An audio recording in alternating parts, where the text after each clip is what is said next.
really wants to know what's being done. I want to get the trend, what's happening, where are we headed. How are people making money? Are people making money? Where do people see the opportunity? We're trying to give people a national overview of the real estate economy, so we always start with one of the East Hill Secured head guys. This year we had Michael VK. Investors have clearly become less complacent. There's more volatility and a more move towards lower risk assets. Then we break it down to various presenters who talk about their companies and what they see happening. We have seen the creativity tenants, the innovative tenants, the tech, some media and entertainment do pretty well. We tried to correlate a little bit about our Northern California and Southern California, the similarities versus the differences. And we've been acquiring properties in the last 12 months in both markets.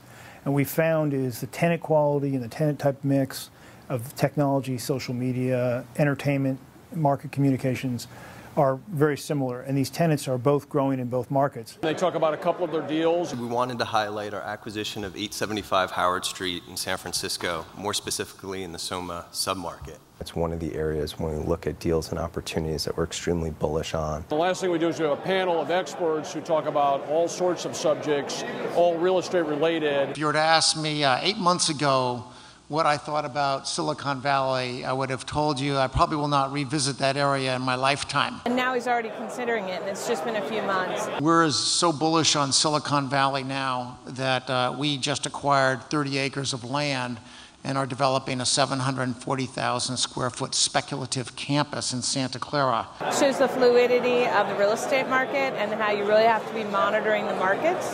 So I took that away as, the fundamentals never change.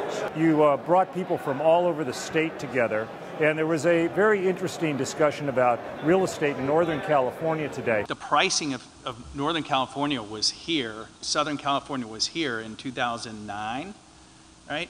And it's now like this. We have the people that are on the front line come in and describe what they're doing, why did it work, and what they're going to do next. It's not just an economist in a stuffy suit. Everybody who is speaking is someone who's made a deal. We're closing a deal tomorrow, deal in Phoenix for $137 million. The guy was just telling me he's getting sub 3% debt fixed for 4 years on a 55% LTV. I'm an ex-banker.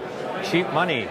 Overwhelming what the cheap money's doing. It looks like it's going to be cheap for a long, long time. In 3 hours, you basically get a real estate perspective that we can deliver to our clients and our friends that would otherwise take them a significant amount of time to gather all that information. I think my takeaway is that when you really stand back from it, our economy is still struggling, and we have some bright spots, and we hope those bright spots grow and that we start to see the rest of California and the West and the U.S. do better.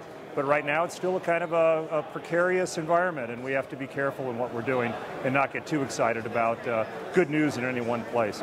Interesting to take back to your everyday life and evaluate the deals you're considering against. It's amazing the people here that are survivors. Amazing survivors in the industry, and I was glad to hear all the positive talk.